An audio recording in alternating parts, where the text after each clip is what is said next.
Welcome back to another edition of Coffee Time with TD. I hope your week has gotten off to an absolutely wonderful start. Let's get to it.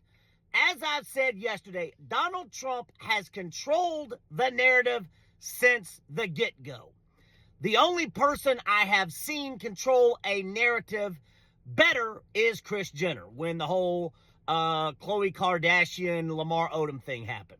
And I'm going to give you an example that, I said yesterday that hate is the number one thing on the ticket this election. I also said that Donald Trump, if elected, will be America's version of Hitler, Mussolini, or Stalin. And I fucking guarantee that. I guarantee it. I also guarantee that if he is elected, he will not leave office in 4 years. I fucking guarantee it. Save this video and you let me know if I turn out to be wrong. I've never known myself to be wrong.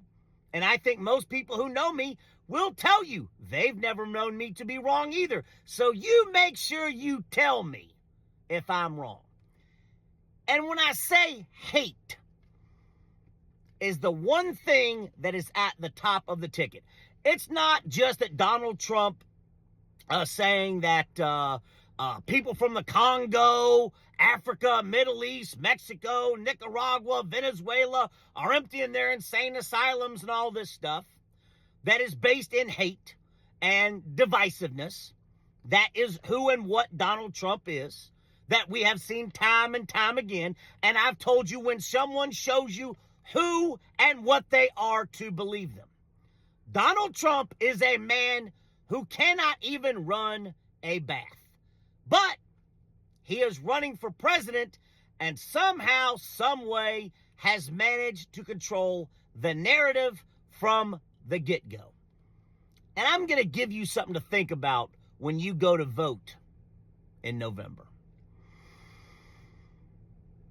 Donald Trump got convicted in New York with the Eugene Carroll situation and the hush money situation. So 2 convictions. When the presidential debate happened, David Muir, Lindsey Davis did not ask Donald Trump about the 2 convictions. Did not. They did not ask Kamala Harris about the 2 convictions. Was not a question. But you know what was a question? And I've said time and time again that this election is going to show you just how openly racist America is. And this is the perfect example of Donald Trump controlling the narrative. Donald Trump is the greatest finesser and confidence man the world has ever seen. A man who's gone bankrupt 6 times, now has a messianic hold on 100 million people. He is their David Koresh. And it is fucking absurd. But you know what they did ask Kamala Harris about during that debate? To comment on the statements Donald Trump made about her race and the color of her skin. David Muir, Lindsey Davis. Do you know in that moment how Kamala Harris felt? And I want you to think about, when you go vote this November, what if that was your child, your mother, your aunt, your family member, even your friend? How Kamala Harris felt. No matter how successful she has been in her career, in her life. Still came back to, would you like to comment on the Trump statements about the color of your skin? Dana Bash. Dana Bash. Can't forget about Dana Bash. Would you like to comment, Kamala Harris, on the statements Donald Trump made about the color of your skin and you identifying as African American? Doesn't matter how successful Kamala Harris is, personal life, business life, doesn't matter.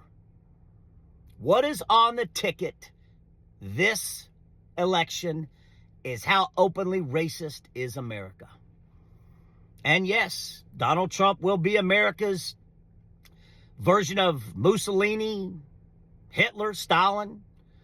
He will not leave office in 4 years, and it will birth the first American monarchy. But I want you to think more than anything about how Kamala Harris felt those 2 moments. On stage at the debate with Donald Trump with maybe 80 million people in the world watching, the interview with Dana Bash, they did not ask Donald Trump about his 2 convictions, but they asked Kamala Harris about the statements Donald Trump made about the color of her skin. So you think about the consequences and repercussions that are going to come with a Donald Trump victory in November. Because the damage that is going to be done, you and I won't live long enough to see it change. It will be forever changed, the direction and course of this country. So I plead with you, between now and Election Day, think about how Kamala Harris felt in that very moment.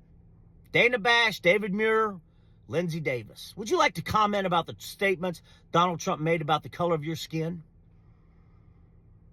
That's the narrative, is race. Racism, hatred, bigotry, ageism, sexism.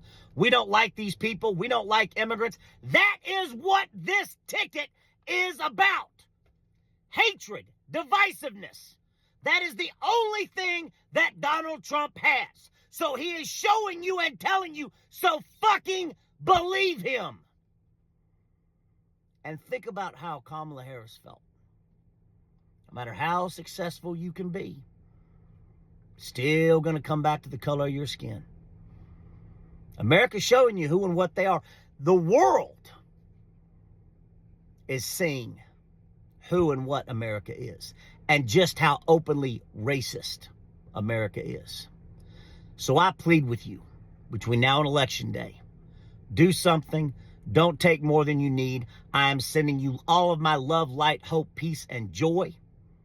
Be a good person. Do the right thing.